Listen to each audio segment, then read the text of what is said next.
Bismillahirrahmanirrahim.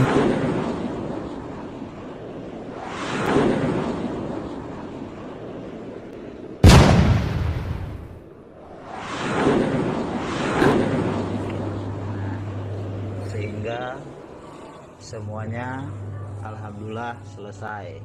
Namun ini untuk berbohong ternyata bukan kebun SB tapi kebun pribadi, yaitu kebun katon. Keamiran LDII panik. Semua aset milik jamaah diperintahkan untuk diatasnamakan yayasan atau dialihkan menjadi hak milik pribadi para keluarga Amir. Setelah Al-Zaitun didemo kaum muslimin dan menuai kecaman akibat berbagai kontroversi di dalam Mahat Panji Gumilang yang muncul di depan halayak, kini menyusul LDII ikut menjadi sorotan publik.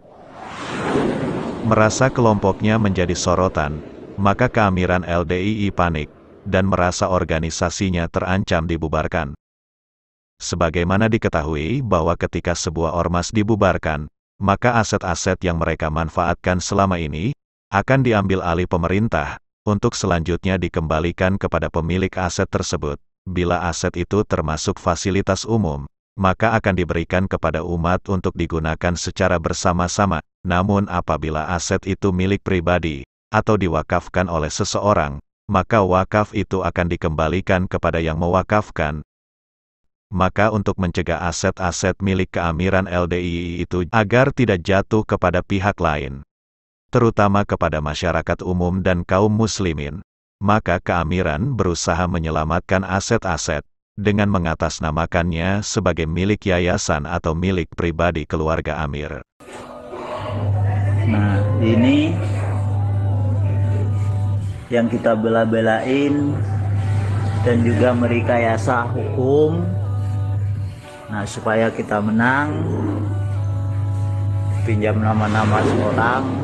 Sepertinya keamiran LDII di bawah kendali Imam Besar Abdul Aziz itu telah mencium adanya ancaman besar yang akan menimpa kelompok sempalannya yang telah berdiri sejak tahun 1941 itu.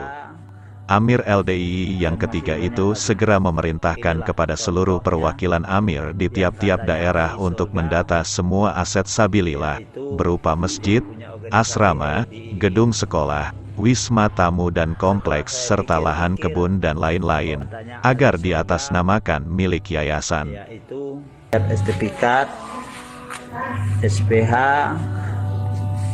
dan masih banyak lagi. Inilah contohnya yang katanya ahli surga, yaitu yang punya organisasi LDII. Setelah saya pikir-pikir, kok harus berbohong terus sesama manusia? Untuk diketahui, pemerintah dapat membubarkan sebuah ormas jika dalam menjalankan kegiatannya terbukti bertentangan dengan Pancasila dan menganut paham radikalisme. Ada 3 syarat utama yang harus dipatuhi oleh sebuah ormas, yang apabila ketiga syarat konstitusi itu dilanggar, menyebabkan ormas itu dibubarkan pemerintah. Pertama, karena ormas itu dinilai bertentangan dengan dasar negara, Pancasila.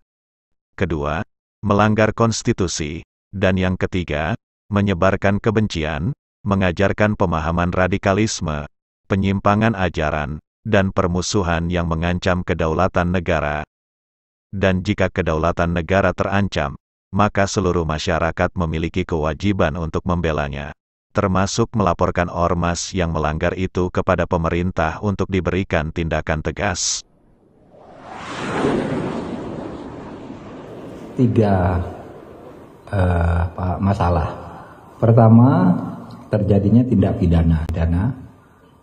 Laporan masuk ke Menko Polhukam dan kesimpulan-kesimpulan dari berbagai penelitian, dan juga ada laporan resmi yang akan disampaikan ke Polri.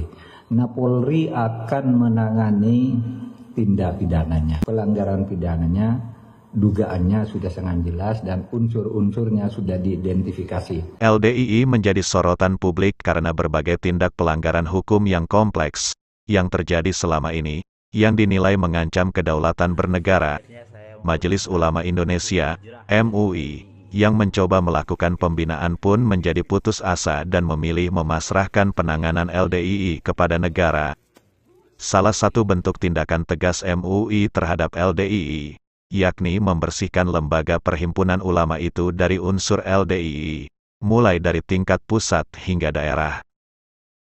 Majelis Ulama Indonesia, MUI Pusat, pada tanggal 22 Juni tahun 2023, telah mengeluarkan surat edaran untuk MUI Provinsi, Kabupaten Kota se-Indonesia, yang berisi instruksi untuk menonaktifkan pengurus MUI yang berasal dari LDII.